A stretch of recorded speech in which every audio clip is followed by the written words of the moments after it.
con Stephanie Espín y Ernesto Novoa.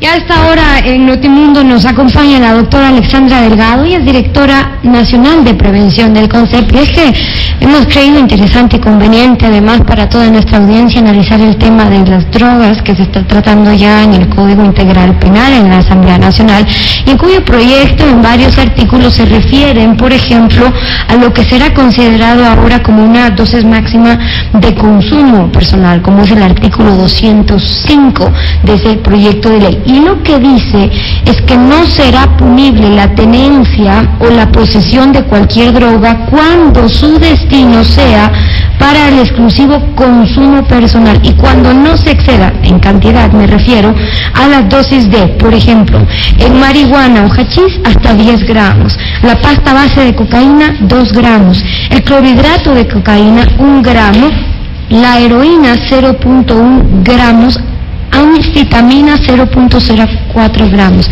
Hay quienes a propósito de ello dicen, la sociedad ecuatoriana no está preparada todavía para estar permitida en estos niveles de consumo de drogas sin que se pueda exceder, 1 o 2, sin que se pueda abrir paso para el microtráfico en distintas ciudades. Pero hablemos del ámbito social también, y por eso le hemos invitado a la doctora Delgado. Bienvenida, doctora, y muchas gracias por estar con nosotros para ver cómo estamos en cifras, el concepto que ha podido evaluar del tema de la droga en los jóvenes y en la sociedad ecuatoriana. Buenas noches. Buenas noches, muchísimas gracias por su invitación. Consideramos como concepto que siempre es importante debatir estos temas, porque estos debates generan justamente que la población se empape un poco más del tema y podamos entre todos crear incluso nuevos conocimientos. El CONCEP tiene sus encuestas, es una información que está a disponibilidad de todos, incluso en la página web, porque incluso el diagnóstico del que parte, incluso el plan nacional que se ha propuesto, se ha visto también en el Consejo Directivo, tiene un análisis incluso subregional, es decir, a nivel de América Latina. ¿Por qué menciono esto antes de mencionar las cantidades que de pronto podemos discutirlas luego justamente de usos de estas drogas? Porque incluso las prevalencias en Ecuador son las más bajas.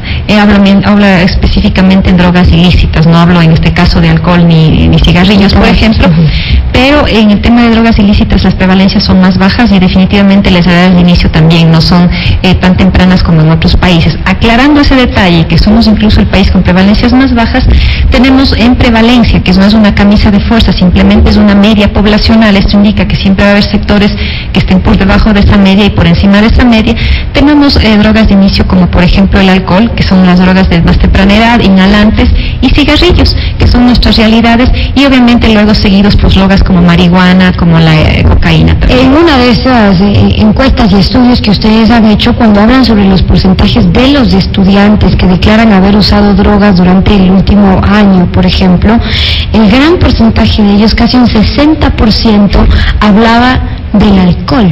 Es decir, que si hablamos de drogas, la cocaína, la marihuana, por ejemplo, tiene un 4.2%, pero el alcohol, el 57.5%. Sí, y es algo importante que justo como medios de comunicación es muy bueno que ustedes lo resalten, porque muchas veces nos focalizamos en satanizar las drogas ilegales. No quiero decir con esto que sean adecuadas.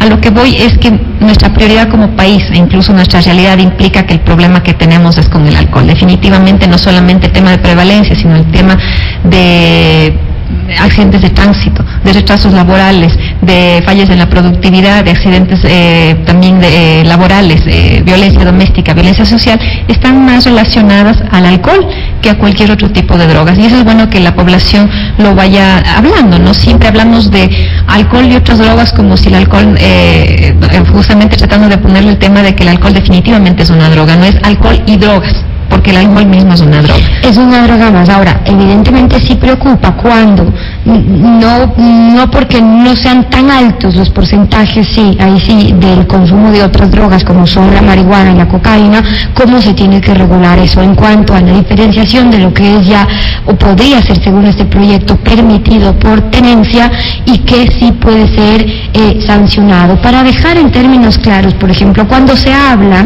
de que se puede tener en posesión 10 gramos de marihuana o hachís de 10 gramos, pasta base de cocaína en 2 gramos, heroína 0.1 gramos. ¿Cómo miran ustedes esas cifras? Bueno, sí es importante ahí ir diferenciando algunas cosas. Marihuana no es lo mismo que hachís. Y las cantidades no es lo que más nos preocupa o lo que más de pronto deberíamos discutirlo. Consideramos como consejo que incluso estas cantidades pueden ser discutidas de una manera mucho más técnica dentro de un consejo, de un código de salud, que es incluso una de las propuestas que nosotros hemos elevado hacia la Asamblea. Y como decimos, esta propuesta está debatiéndosela, no es la definitiva, por eso es importante siempre que los medios de comunicación junto con la población las debatan. ¿Por qué sería más interesante?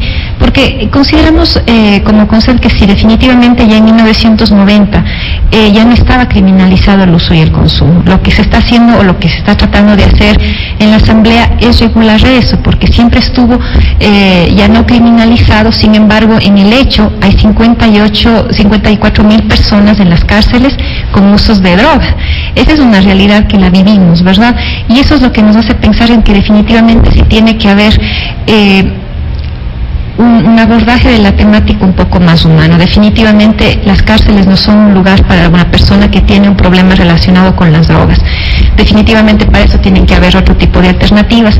Y debido a eso es que consideramos que incluso el análisis de cantidades o de algún tipo de sistema o de medida o de mecanismo de reducción de daños definitivamente debería ser tratado en ese contexto, porque hablarlo dentro de un código penal sería volverlo a penalizar de alguna forma. ¿Qué proponen ustedes entonces?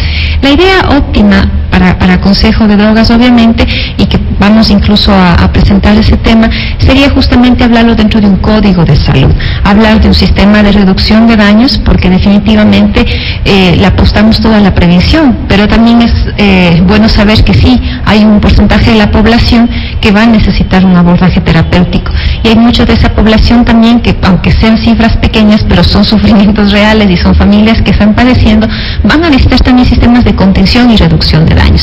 Entonces, definitivamente conocemos en esta temática, somos sensibles a esas realidades que porcentualmente tal vez no parecen tan grandes, pero sí son sufrimientos de una familia, y para ellos definitivamente tendríamos que brindarles un sistema de acompañamiento, desde la prevención hasta la misma reducción de daños, si es que eso lo amerita o lo necesita una persona y su familia. Ahora, también hay que marcar las diferencias, porque una cosa es cuando estamos hablando de un drogadicto, un adicto, alguien que tiene problemas de salud, que hay que abordar la problemática también por el tema social y de salud, pero otra cosa es cuando estamos hablando de alguien que se aprovecha de ciertas leyes en cuanto a lo que permite la ley para la tenencia, pero más bien para tener pequeñas dosis de ello para el microtráfico. Lamentablemente lo que vemos en nuestro país es que sí se da, quizás no con tanta frecuencia como en otros, pero que lo utilizan precisamente para ello. Entonces ahí es cuando debería entrar o no en el Código Penal, cuando hablamos ya más bien de las sanciones, pero cuando nos estamos refiriendo, 1, al tráfico,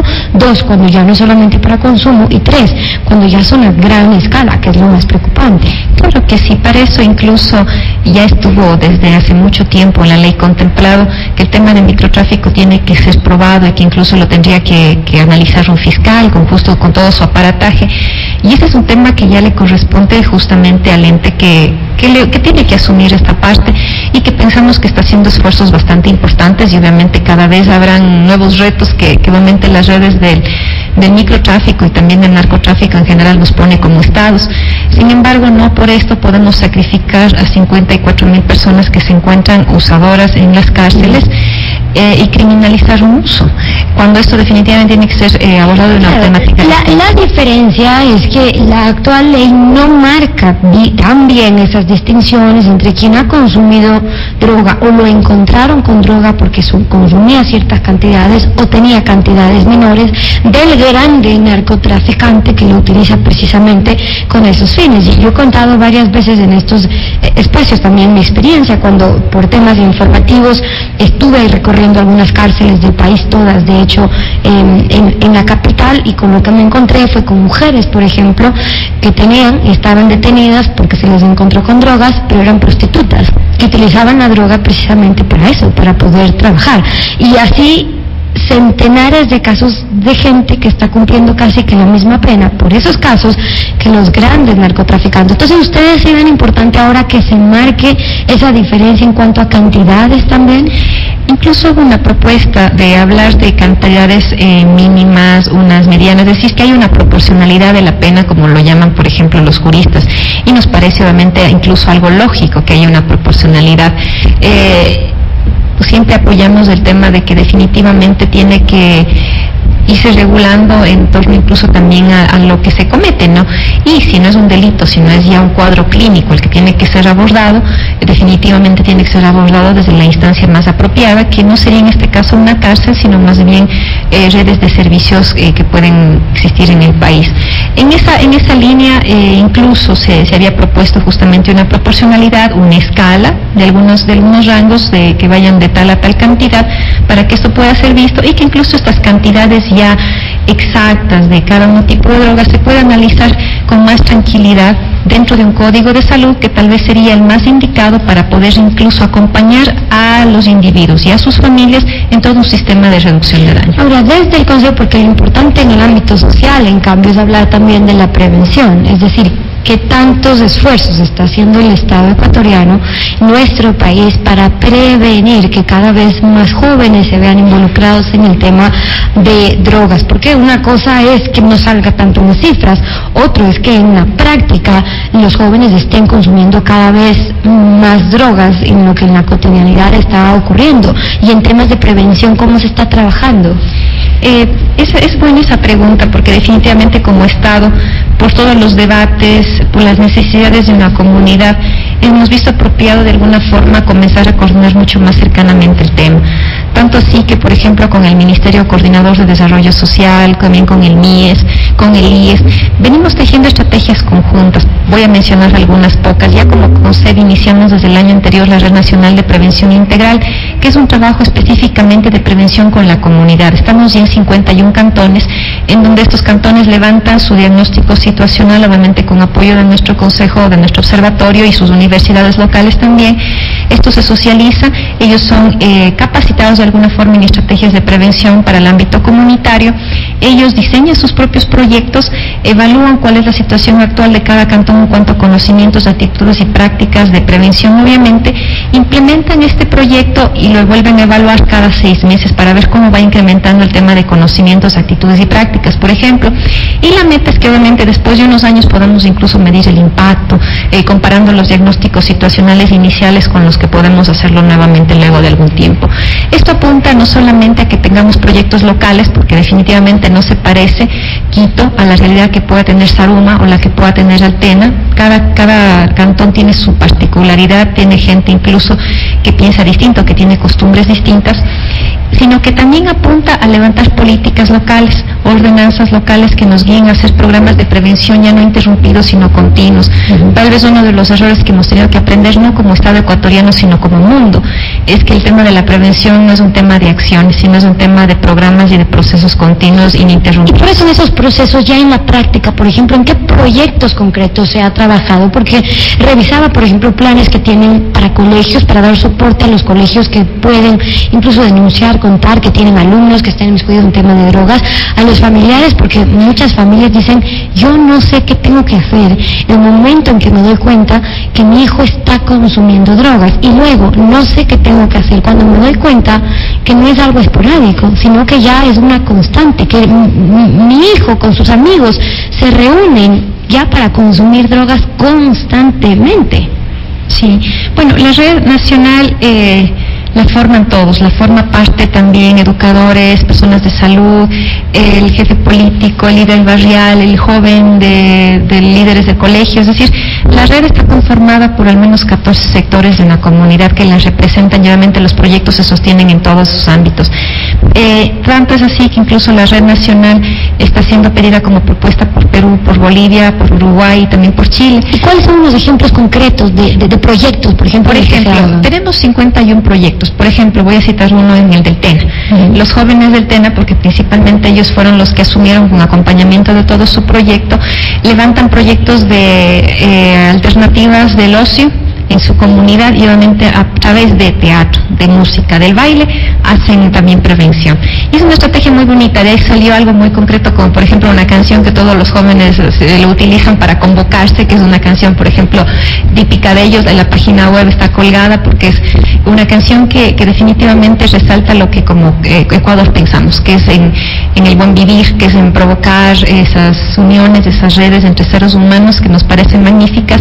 Es un proyecto concreto, por decir. En El Oro tenemos ya 6 cantones que incluso ya están trabajando como una red provincial, en donde igual los jóvenes utilizan estrategias de teatro, de danza, también de cine, de música, para hacer prevención. Entonces hay jóvenes que ya han compuesto canciones, que han hecho obras de teatro. Ahora, eso es lo importante. Lo otro es que siempre haya canales de información para que la gente sepa dónde puede acceder en el momento que tiene las dudas que yo planteaba.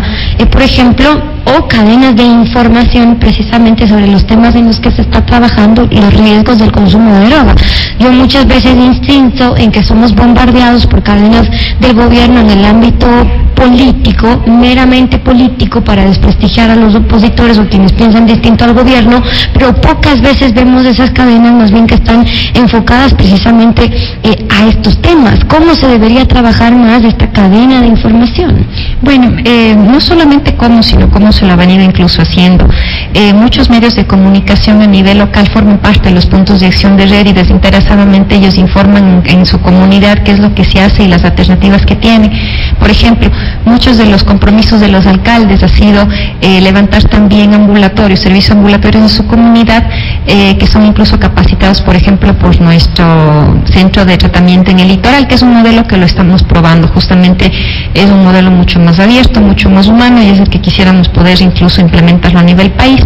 Así que por ahí se han ido implementando algunos servicios. Por otra parte, el 6 y 7 de septiembre iniciamos ya una capacitación con el IES también, para que a nivel nacional se vayan implementando una red de servicios ambulatorios. ¿Por qué? Porque es costo eficiente mejor. ¿A qué me refiero? Estadísticas mundiales nos dicen que solamente un 40% máximo de las personas se han recuperado en la temática de drogas. El 20% por sí solos y solamente el 20% otro en casas terapéuticas con internamiento. Eso quiere decir que estadísticamente dio lo mismo hacer que no hacer, versus a un sistema ambulatorio o una propuesta ambulatoria que es menos agresiva, no desintegra a la persona de su familia, de su sociedad, y para colmo tiene mayor pronóstico de recuperación, que en Chile está alrededor de un 70%. Entonces, con esta mirada hemos hecho ya una alianza con el IES está trabajando muy activamente en esto y, por ejemplo, ya de las primeras capacitaciones van a comenzar a implementarse poco a poco algunos ambulatorios. Otra opción también que tiene la gente, aparte de la atención ya específica, por ejemplo, para la gente que necesita, que es en el litoral, hay una línea del 1800 CONCEP, y también aquí en Quito las personas pueden acercarse a la Casa de la Prevención. Hay 2 consultorios abiertos para la gente, es totalmente gratuito, para que obviamente ellos puedan recibir. Y eso es importante, que siempre conozcan el momento que hay que acudir por ayuda. La doctora Alexandra Delgado, la directora nacional de prevención del CONCEP, acompañándonos esta noche en Notimundo. Gracias por haber estado con nosotros. Gracias. Buenas noches.